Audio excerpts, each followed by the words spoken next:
Саламатсыздар ма ұстаздар? Менің есімім Есенбекова Меруерт. Нөмір 59 орта мектеп, шағын орталық мектеп жанынан шағын орталық. Менің тақырыбым балаларды ұлттық ойындар арқылы тәрбиелеу.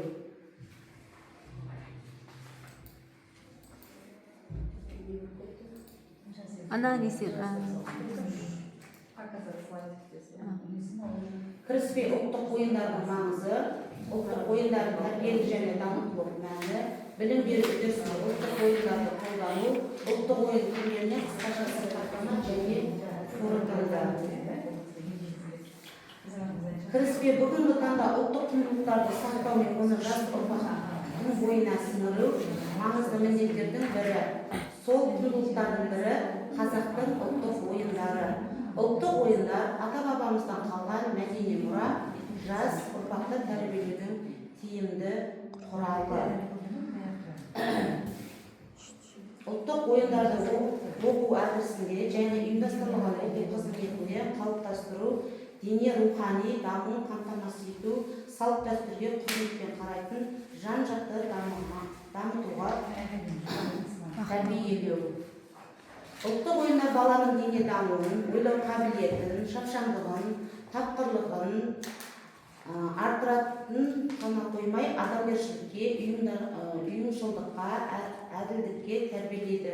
Ойын барысында балалар бір-бірімен қарым-қатынасқа жасап, өзара сыйластықты үйренеді. Білім беру үдерісінде ұлттық ойындарды пайдалану ұйымдастырылған оқу қызметінде әрі тиімді өткізуге бір жолы, әсіресе дене шынықтыру сабақтарында, тәрбие сағаттарында, үзіліс кезінде ұлттық ойындарды қолдану арқылы балалардың сабаққа деген қызығушылығын арттыруға болады.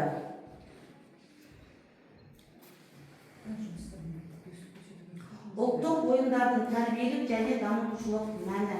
Ұлттық ойындардың тәрбиелік мәнін тоқталатын болсақ, олар балалардың бойында әділдік пен жауапкершілікті қалыптастырады, адамгершілік қасиеттерді ұйымдастық пен достыққа баулиды. Ұлттық ойындар арқылы біз балаларды ұлтжандылыққа, салт-дәстүрді құрметтеуге, отансүйгіштікке тәрбиелейміз. Сондықтан әрбір педагог ұлттық ойындарды оқу тәрбие үдерісінде жүйелі түрде қолдануға қажет деп ойлаймын. Және осы жерде айта кететінім, өзімнің тәжірибемде ашық сабақта пайдаланған балаларға ұлттық ойындарды математика ұйымдастырылған оқу қызметінде алдым. Бірінші, ою-өрнектермен оң және сол, жоғары, төмен деген ұғымды алдым. Мына жерде біздің қазақтың ұлттық ою-өрнегі осы жерде түсірілген. Мынаның бәрі алынады. Балалар жаңағы осыны құрастырып тауып, дұрыс орналастыру керек. Үлкен жоғары деген түсіне қарай. Мына жерде берілген түстер бар. Жасыл, қызыл, сары, көк деп. Осы жерге арада белгілердің өздерінің шартты белгілері бар. Оң, сол, жоғары, төмен деген сияқты. Осыны өзімнің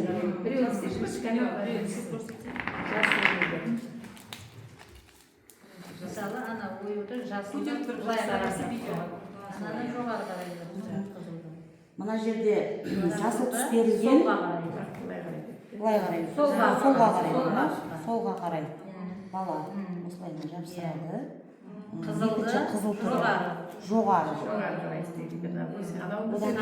Сары төмен қарай. Оңға қарай. Көк түс осылайдан тағы да түстерді орнын алмастырып берген. Мына жерде үш немен берілген. Осылайдан өзімнің тәжірибемде қолдандым сабағында. Бұны математика да қолдандым. Ұйымдастырылған оқу қызметінде математикада ұлттық құндылықты балаларға дәріптеуде осыны пайдаланамын. Екіншісі, тәжірибеде мына жерде сандар берілген.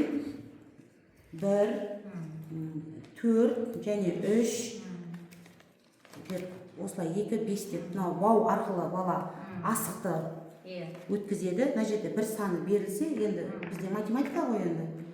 Қазақтың ұлттық асығымен осы жерде былайнан бір асығын Бұл жерде қызыл ма? Қызыл. Evet. Мына түске де байланысты. Қызыл асықты былайынан өткіземіз. Иә. Осылайынан бір асығын өткіземіз. Енді бұл бір ғой енді. 5 болса сары түс, сары 5 асықты өткізіп шығады бала. 5 ортаңғы топ болғаннан кейін бізде жаңа 1-ден 5-ке дейін сан. Тура және кер санау. Осылайдан 5 асықты өткізіп болып, тура және кері санатқызамыз балаларды. Өзі осылайдан келген готовый сатат, осылайдан готовый сатат. 4 сандарда дәл осылай жалғасып не алады. Ұйымдастырылған оқу қызметінде балалар жұмыс жасайды, санамақтар.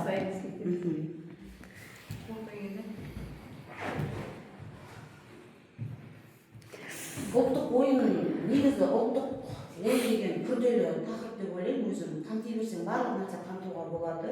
Мына жерде уақыт тығыз болғандықтан, мына жерде арқан тарту, асық ойын, ақсерек, көксерек, тоғыз қоналақ, жалпы бір сөзбен айтқанда баланың ой өрісін дамытып, және шапшаңдыққа, логикалық ойлауға, зеректілікке, дамуға, дағдыландыруға және тәрбиелеуге болады деп ойлаймын. Қорытындай келе ұлттық ойын ұлт тәрбиесінің алтын діңгегі ұлттық ойындарды жаңғырту, өткенге тағзым ғана емес, болашаққа жасалған сенімді қадам деп білемін. Сондықтан әрбір педагог, мұғалім ұлттық ойындарды оқу тәрбие үдерісінің ажырамас бөлігі ретінде қолдануы тиіс деп есептеймін. Назарларыңызға рахмет.